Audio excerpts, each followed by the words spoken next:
भारत के लिए आज का दिन खास, पाकिस्तान को चटाया था धूल।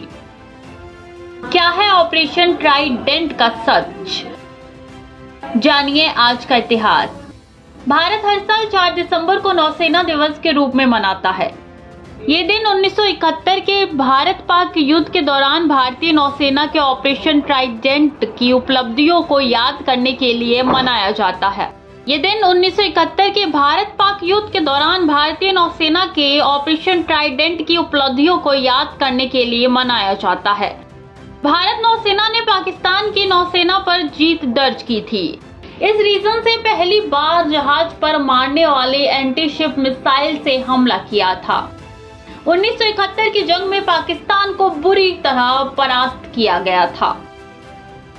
3 दिसंबर 1971 की रात को भारतीय नौसेना की शिप मुंबई छोड़ रही थी, लेकिन उन्हें यह अंदाजा नहीं था कि पाकिस्तान की एक पनडुब्बी पीएनएस हंगौर उन पर हमला करने के लिए इंतजार कर रही है। पाकिस्तानी पनडुब्बी हमले की ताक से घूम रही थी। उसी बीच उसके एयर कंडीशनिंग में कुछ दिक्कत हुई और उन्हें समुद्र की सतह पर आना पड़ा। उसी दौरान भारतीय नौसेना को अंदाजा हुआ कि पाकिस्तानी पनडुब्बी द्वीप के तट के इर्द गिर्द चक्कर लगा रही है। उस समय navy chief admiral SM Nanda के नेतृत्व में ऑपरेशन ट्राइडेंट का प्लान बनाया गया। भारतीय जल सीमा घूम रही पाकिस्तानी पनडुब्बी को नष्ट करने का जिम्मा एंटी सबमरीन फ्रिगेट आईएनएस खुरूरी और कृपाण को सौंपा गया।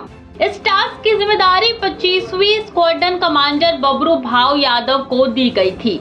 ऑपरेशन ट्राइडेंट के तहत 4 दिसंबर 1971 को भारतीय नौसेना ने कराची नौसैनिक अड्डे पर भी हमला बोल दिया था। एम्यूनिशन सप्लाई शिप समेत कई जहाज नेस्तन नाबूद कर दिए गए थे।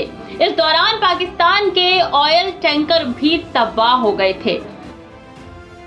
भारतीय नौसेना से युद्ध पोषण के प्रयासों और महत्वपूर्ण सामानों को ले जाने वाली कई पाकिस्तानी जहाजों को डुबो दिया। आईएनएस विक्रांत के डेक से लड़ाकू विमानों ने चटगांव और खुलना में दुश्मन के कराची पोर्ट और हवाई क्षेत्रों पर हमला किया। पाकिस्तान सेना की जहाजों, रक्षा सुविधाओं और प्रतिष्ठानों को कर दिया गया था। इन मिसाइल हमलों और विक्रांत के हवाई हमलों के कारण कराची पोर्ट पर तत्कालीन पूर्वी पाकिस्तान में पाकिस्तानी सेना की हार थी। कई दिनों तक कराची पोर्ट पर तेल के भंडार के आग की लपटें उठती रही, जिन्हें लगभग 60 किलोमीटर की दूरी से भी देखा जा सकता था। हालांकि इस जंग के दौरान भारतीय नौसेना का आईएनएस खुखरी भी पानी में डूब गया था और 18 अधिकारियों समेत लगभग 174 नाविक मारे गए थे। नौसेना दिवस समारोह नागरिकों के बीच समुद्री चेतना को नवीनीकृत करते और राष्ट्रीय सुरक्षा के प्रति नौसेना के योगदान को उजागर करने के उद्देश्य से और राष्ट्रपति अन्य गणमान्य व्यक्तियों की उपस्थिति में नई दिल्ली में आयोजित किया गया है। लेकिन इस बार ये पहला मौका होगा जब नौसेना दिवस समारोह राष्ट्रीय राजधानी के बाहर आयोजित किया जा रहा है, जिसमें राष्ट्रपति द्रौपदी मुर्मू विशाखापत्तनम कार्यक्रम में विशिष्ट अतिथि के रूप में भारत के अमृत काल में प्रवेश कर रही है। नौसेना इस अमृत काल के 4 दिसंबर को ऑपरेशन डिमोन्स्ट्रेशन के जरिए पूरी दुनिया को अपनी ताकत का एहसास करवाने वाली है।